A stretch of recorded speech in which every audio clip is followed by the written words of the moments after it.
आज दुनिया के कई इलाकों में जबरदस्त जंग छिड़ी है।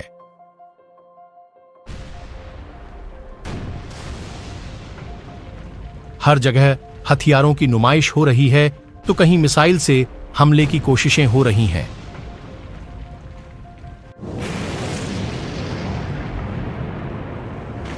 इन सब में सबसे आगे है एयर सपोर्ट।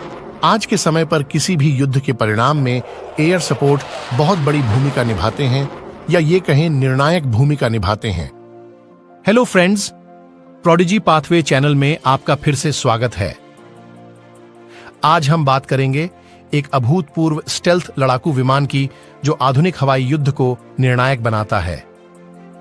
यही परिचय है F-22 रैप्टर फाइटर जेट का।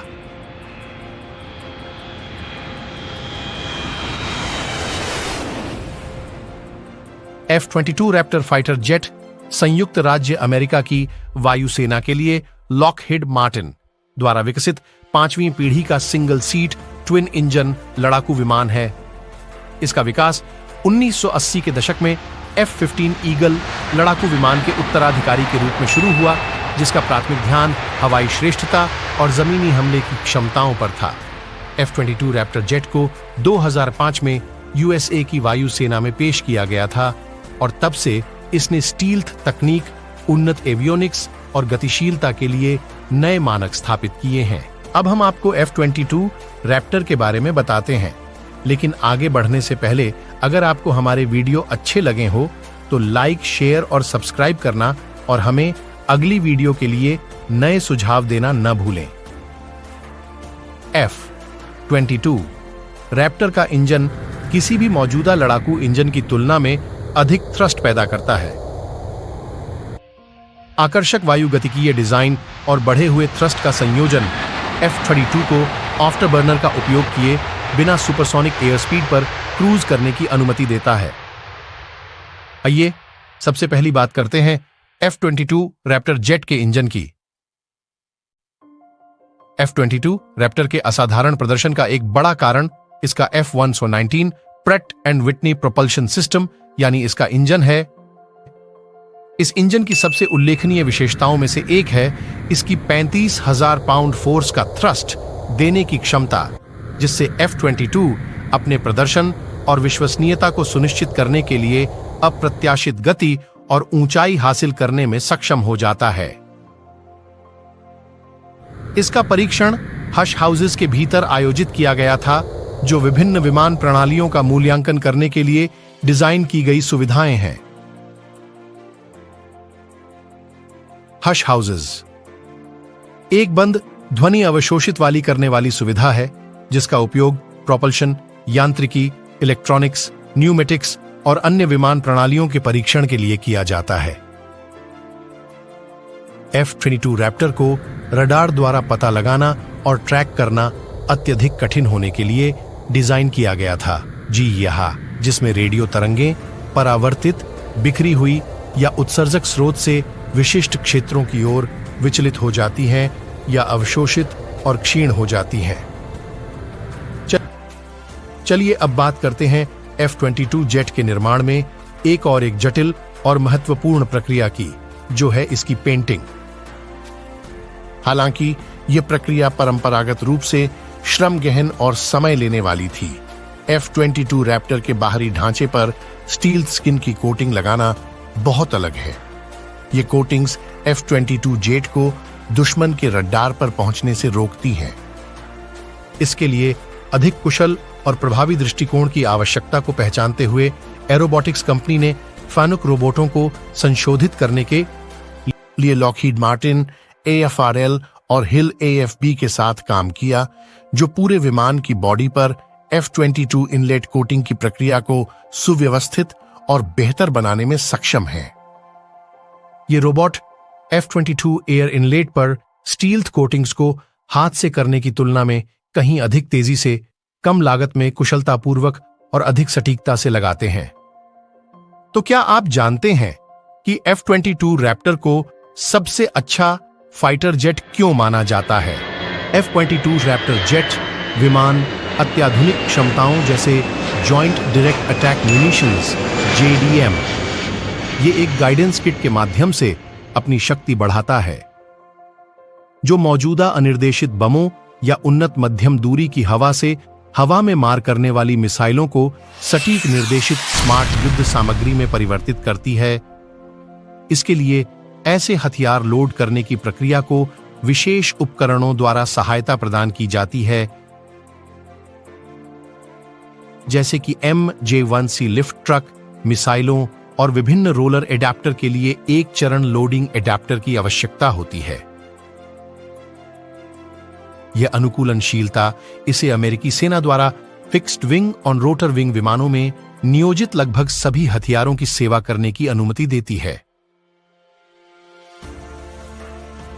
यद्यपि F-22 जेट एक वर्टिकल टेक ऑफ और लैंडिंग विमान नहीं है, लेकिन यह एक अद्वितीय क्षमता प्रदर्शित करता है जिसे कंट्रोल्ड फ्लाइट इनटू टेरेन या सी फिट मोड में नियंत्रित उड़ान के रूप में जाना जाता है, जिसका उपयोग कुछ परिदृश्यों में छोटे टेक ऑफ और वर्टिकल लैंडिंग करने के लिए किया जा सकता है। यह मोड उन स्थितियों में नियंत्रित उड़ान प्राप्त करने के लिए विमान के वेक्टर, थ्रस्ट नोजल और असाधारण उड़ान नियंत्रण प्रणालियों का लाभ उठाता है, जहां पारंपरिक हॉरिजॉन्टल टेक ऑफ और लैंडिंग संभव नहीं हो सकती है। F-22 रैप्टर के पास उन्नत युद्धाभ्यास की एक श्रृंखला है, जो इसकी बहुमुखी प्रतिभा और बेजोड़ क्षमताओं को प्रदर्शित करती है। प्रतिद्वंद्वी विमान को मात देने के लिए मैक्सिमम G मिनिमम रेडियस युद्धाभ्यास को अंजाम देने की इसकी क्षमता विमान के प्रभावशाली थ्रस्ट टू वेट रेशियो 1.15 का फायदा उठाती है, जिससे F-22 रैप्टर कोबरा मैन्यूवर को आसानी से कर सकता है। कोबरा मैन्यूवर एक नाटकीय और इंपॉर्टेंट पैंतरेबाजी है, जिसमें मध्यम गति से उड़ने वाला एक हवाई जहाज अचानक अपनी नाक उठाता है, एक वर्टिकल हमले का एक अत्यंत उच्च कोण पैदा करता है और क्षण भर के लिए विमान को रोक देता है, जिससे सामान्य स्थिति में वापस आने से पहले फुल बॉडी एयर ब्रेक लगाया जाता है, जिसके दौरान विमान प्रभावी ऊंचाई नहीं बदलता है।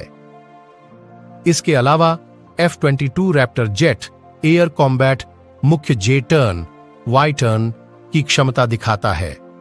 इतने इंपॉर्टेंट जेट को उड़ाने के लिए पायलटों को भी विभिन्न परिदृश्यों के लिए तैयार करने के लिए बड़े पैमाने पर ट्रेनिंग शामिल होती है, जिसका उन्हें वास्तविक युद्ध में सामना करना पड़ सकता है। अमेरिकी वायुसेना के साथ लॉकहीड मार्टिन की रणनीतिक साझेदारी F-22 सतत गतिविधियों में महत्वपूर्ण भूमिका निभाती है और यह साझेदारी जटिल सतत प्रयासों को एकीकृत करती है, जिससे अधिक दक्षता, कम लागत और ऑपरेटर और रखरखाव की जरूरतों के प्रति बेहतर प्रतिक्रिया मिलती है। F-22 पर मौजूद हथियार जैसे कि M61A2 गैटलिंग गण विमान की लड़ाकू क्षमताओं में महत्वपूर्ण भूमिका निभाते हैं। इन हथियारों को बनाए रखने से महत्वपूर्ण मिशनों के दौरान उनकी इष्टतम कार्यक्षमता, सटीकता और विश्वसनीयता सुनिश्चित होती है। अपनी प्राथमिक हवा से हवा में मार करने वाली भूमिका के लिए F-22 6 AIM-120C और 2 AIM-9 मिसाइलें ले जा सकता है।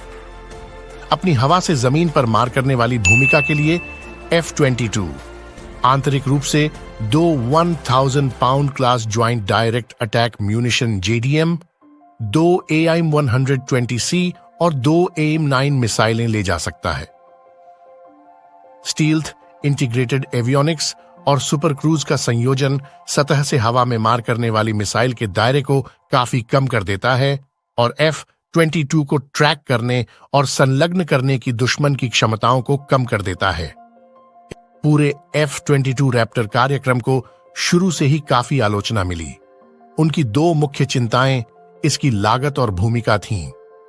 इसके अतिरिक्त इसकी लागत इतनी अधिक थी कि अनुसंधान और विकास की लागत सहित $350 से $380 मिलियन प्रति यूनिट की प्रभावशाली राशि तक पहुंच गई। अनुसंधान और विकास व्यय के बिना 2000 के दशक में प्रत्येक इकाई की लागत लगभग $100 से $180 मिलियन थी। इसी कारण 2009 में राष्ट्रपति ओबामा ने आधिकारिक तौर पर इसका उत्पादन समाप्त कर दिया। इस सेवानिवृत्ति के कारण अगली पीढ़ी के वायु प्रभुत्व कार्यक्रम का विकास हुआ। इस पहल का लक्ष्य एक नया लड़ाकू विमान बनाना है जो अंततः F-22 की जगह लेगा और हवाई श्रेष्ठता की विरासत को जारी रखेगा।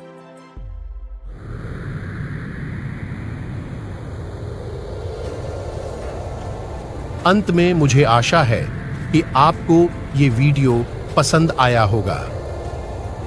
कृपया लाइक, शेयर और सब्सक्राइब करना ना भूलें।